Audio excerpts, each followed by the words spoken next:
Welcome to the Explainer. So, you've probably heard of the 7 habits of highly effective people, right? I mean, who hasn't?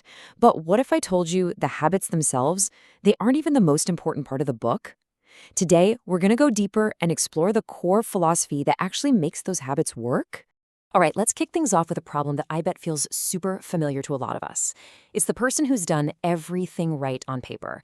They've checked all the boxes for success. Great career, all the recognition, but deep down there's this feeling that something is missing. It's like they won the race only to look around and realize they were running on the wrong track the whole time. You know, the author, Stephen Covey, he saw this paradox absolutely everywhere. He saw people achieving amazing things on the outside, but really struggling to feel whole on the inside, to have healthy relationships. So to figure out what was going on, he did something pretty incredible. He dug into 200 years of literature all about success.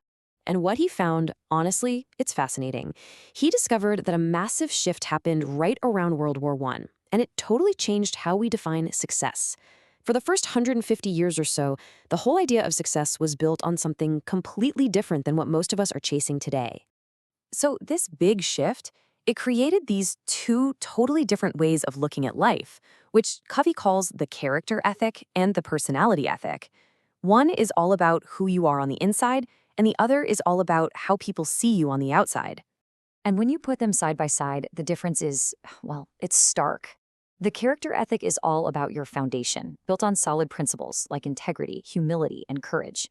Covey calls this primary greatness. But the personality ethic, that's more of a quick fix. It's focused on the surface, your public image, your skills, having a positive attitude. He calls that secondary greatness. It's social recognition, not real inner strength. So, Covey's big argument here is that if you build your whole life on just that personality ethic, it's just not going to last. And why is that? Well, because you can't fake character forever. It's that simple. Eventually, your real motives are going to come out, and if there's no deep integrity under all those charming techniques, trust disappears. And without trust, long-term success is pretty much impossible. Okay, so this brings us to a really, really crucial idea. Our entire approach to life, whether it's based on character or personality, comes from our paradigms. So what's a paradigm? Think of it like this. A paradigm is your mental map of the world. It's your own personal theory of how things work, and it's the source of every attitude you have and every action you take. So what happens if you've got the wrong map? I mean, seriously. Imagine you're trying to get around downtown Chicago, but the map you're using, it's a map of Detroit. You can work on your behavior, right? Try to run faster. You can work on your attitude. Be super positive about being lost. But it doesn't matter. No amount of effort is going to get you where you want to go, because the map itself is just plain wrong. All right, let's do a quick little experiment right now to see how this plays out in your own mind. I'm about to show you an image. Just take a second and figure out what you see. Okay, got it? So, what did you see? I'm willing to bet some of you immediately saw a young, very stylish woman with a feather in her hair. And others, you're looking at the exact same picture and seeing an older, kind of sad-looking woman with a big nose. Can you see both? If you're stuck on one, keep looking. Hint, the young woman's necklace, that's the old woman's mouth. And there it is. That right there is the whole point in a nutshell. Two people can stare at the exact same thing, disagree completely about what they're seeing, and they can both be right, based on their own perception. We think we see the world as it is, but we don't.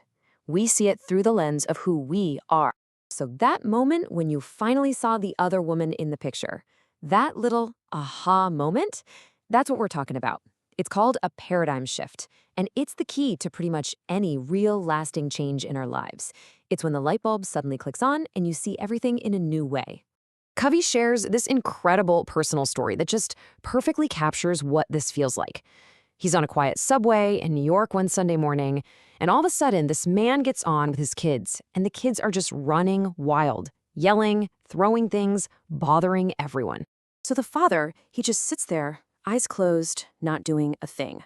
And everyone in the car is getting more and more irritated. Finally, Covey, trying his best to be polite, just can't take it anymore. He leans over and says to him, and the man's response, wow. In just one sentence, it changes everything. It completely shatters Covey's entire paradigm of the situation. Just like that, everything changed. The irritation, gone. He didn't have to work at feeling compassionate. His heart just suddenly filled with the man's pain. He saw things differently, so he felt differently, and he acted differently. That right there is the incredible power of a paradigm shift. Okay, so this leads us to the final piece of the puzzle. And honestly, it's the most foundational idea of all. If our paradigms are our maps, well, how do we know we have the right map? The answer is to align our maps with principles, these unchanging universal truths. To really get this, think about this classic story. You've got a massive battleship plowing through thick fog at night. The captain on the bridge sees a light dead ahead, so he grabs the radio and sends a signal. The captain, he's probably a little annoyed, right? He gets back on the radio and pulls rank. "I'm a captain. You change course 20 degrees. The reply comes right back. "I'm a seaman second class. Sir, you had better change course." Now the captain is furious. He sends one last thundering command. "I am a battleship. Change course 20 degrees. And the reply that comes back is so simple, but it reveals a reality that completely overrides all his authority. "I am a lighthouse." Needless to say, the battleship changed course. See, those lighthouses, that's what principles are. Things like fairness, integrity, honesty, human dignity. They are the natural laws of the universe. We don't invent them, they just are. They are the territory itself. And our values, our paradigms, those are just our maps of that territory. You can't argue with a lighthouse, right? You can't break it. You can only break your ship against it. And it's the exact same way with these principles. We don't break them, we only break ourselves and our relationships when we try to ignore them. So the more our maps actually line up with these principles, the more accurate and effective we're going to be. And that really is the fundamental question this whole philosophy leaves us with. It's the one thing we have to answer before any of the habits can even begin to make sense. We have to look at our own maps, the very lens through which we see the entire world, and ask ourselves, is my map accurate? Is it aligned with the unchanging lighthouses? Is it leading me toward my true north?